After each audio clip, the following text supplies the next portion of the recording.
Olá pessoal, quando você se depara com o mercado de Forex, os conceitos iniciais desse mercado eles estão na sua folha de papel.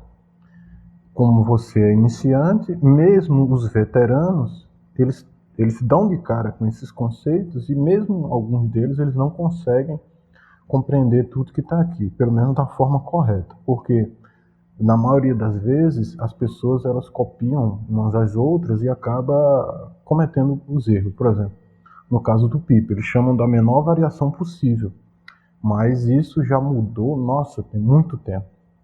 Mas eles vão copiando de um site, de outro, um vídeo copia o outro e assim eles vão copiando os seus próprios erros. Você vai perceber que os conceitos iniciais vão ser estes.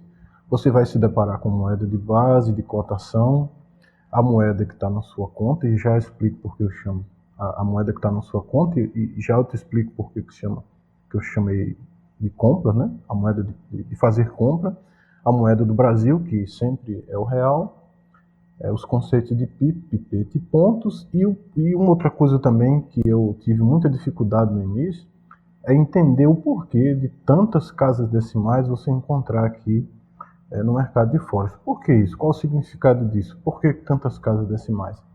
Logo nós vamos te explicar isso agora. Vamos lá, vamos do começo. Eu vou, nesse momento, só relacionar o que significa, onde está cada um desses conceitos, e logo te explico em detalhes o verdadeiro significado de cada um deles. Veja, a moeda de base é sempre a primeira. Essa vai ser sempre a moeda de base. Vamos chamar de MB, moeda de base. A moeda de cotação é sempre a segunda. Isso não muda. MC. Isso não muda. Moeda de base, a primeira. Eu vou te explicar o que é que significa. Moeda de cotação, a segunda. E esta é a cotação em si. Eu sei que você costuma você está mais acostumado a entender os dois primeiros. Eu poderia chamar isso aqui de $1,13, você entenderia, mas 1,13, 2,61 é um pouquinho diferente. E eu vou te explicar por quê. A moeda da conta, ela é determinada no momento da abertura de conta. Isso aqui, quando você abre a conta, você tem que dizer. E lá a corretora ela te dá algumas opções: euro, dólar, GBP, JPY. Em geral, é dólar, né? A gente escolhe dólar. Mas isso está lá na abertura no momento da abertura da conta. Eu vou te explicar. E a moeda do Brasil é a moeda do real. O PIB está nesta casa aqui, ó. A primeira variação, mas o pipete está nessa. E pontos está mais relacionado, e eu vou te explicar melhor no segundo vídeo, onde eu vou te explicar a relação. Porque quando eu fazer uma compra aqui, e logo em seguida fazer uma venda, a diferença vai dar vou pegar esse número, vou subtrair da compra ou da venda, e a diferença, por exemplo, vai dar um número lá, 0,0000329. 1, 2, 3, 4, 5. 1, 2, 3, 4, 5. Não. São só 5 números depois da vírgula. 1, 2, 3, 4, 5. Pontos serão os números significativos, ou seja, aqui a diferença entre a compra e a venda deu 32 pontos. Vamos detalhar isso agora. Veja que agora mudou um pouco. Eu tinha aquele mesma cotação inicial, que eu considero que eu fiz uma compra nesse valor, uma venda nesse valor, e a diferença deu 0,00361. Vamos ver o significado disso para entender PIP de ponto. Mas antes eu vou te explicar isso aqui. Veja, qual é a sequência normal, correta das coisas, como é que elas acontecem. A primeira moeda é a moeda do Brasil, que é sempre o real. É a moeda que você usa aqui. Ó. É aqui onde tudo começa. No Brasil eu tenho o real. Isso aqui você só vai ver uma vez, porque você vai ter que mandar isso aqui para a corretora.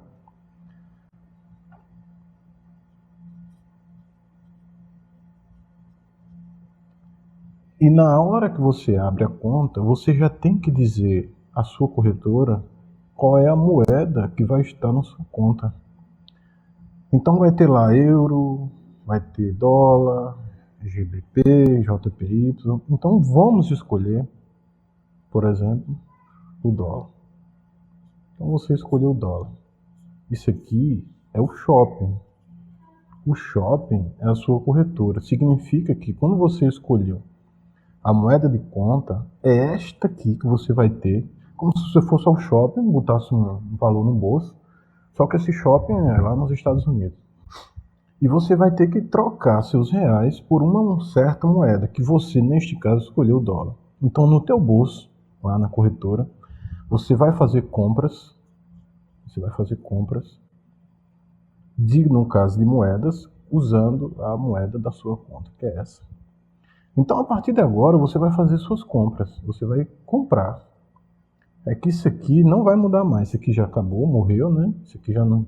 Seus reais já foram transformados na moeda de conta, que nesse caso nós escolhemos como exemplo o dólar, então você vai fazer as compras com isso. Só que, veja bem, no nosso exemplo, eu tenho euro barra USD. Lembre-se, eu tenho dólares na conta. Vamos comprar um certo par de moedas. E o que acontece? Foi o que eu disse a você. A primeira é sempre a moeda de base e a segunda é a moeda de cotação. Veja, se você vai comprar este par de moedas, significa que na prática você vai comprar euros e estes euros eles estão sendo cotados em dólar. Essa é a moeda de cotação. Então significa que 1,13261 é a cotação do euro. Então, cada 1 euro equivale a 1,13261 dólar, que é a moeda de cotação. Então, você quer comprar euro, e nessa feira, nesse shopping, que é a corretora, esse euro ele está sendo cotado em dólar. Então, você precisa pagar em dólar, porque ele está sendo cotado assim. Aí a corretora vai dar uma olhada. Veja, você diz para ela que quer comprar euros e quer pagar em dólar, porque está sendo cotado em dólar. Será que você tem no seu bolso dólar? Opa, deu certinho. Você tem dólares.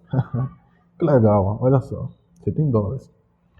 Se por acaso fosse uma outra moeda aqui, no caso o JPY, a corretora teria que transformar teu JPY em dólar para você poder pagar em dólar. Porque esta moeda que você escolheu está cotada em dólar.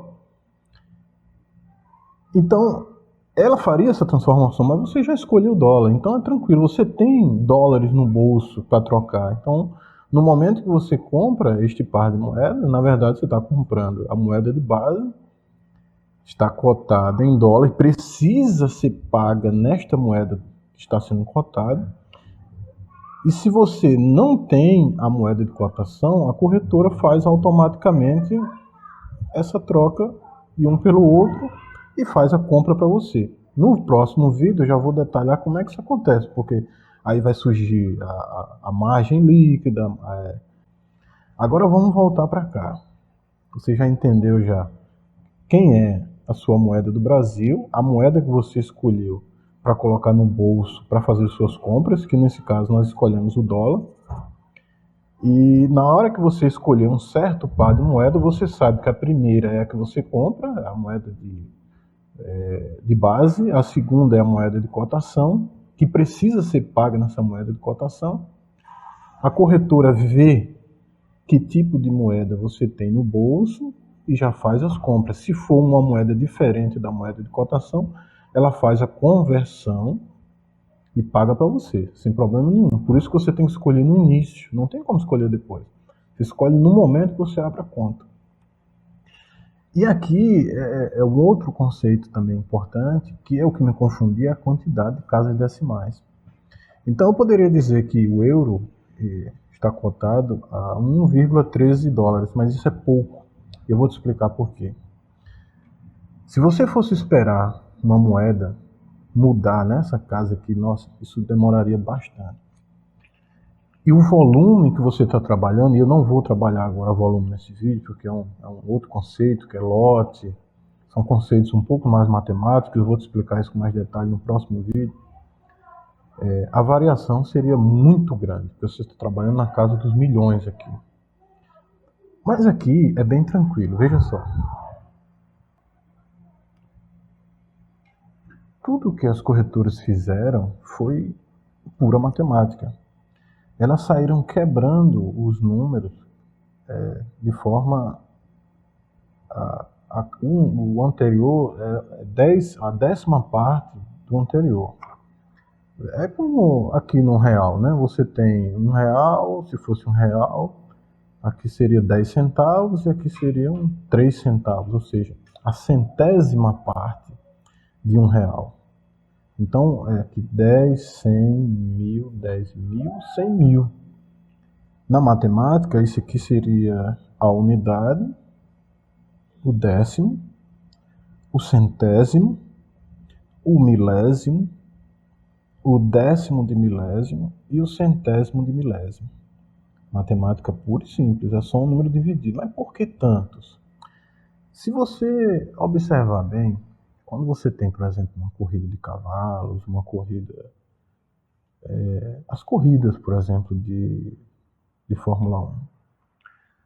Não tem como você trabalhar com a casa dos segundos, por exemplo. Você tem que ter 10 carros, 2, 3 carros chegariam nos mesmos segundos. O que diferencia um do outro são as casas decimais que a gente acrescenta, os milésimos, décimos e milésimos. As casas mais precisas, vamos dizer assim.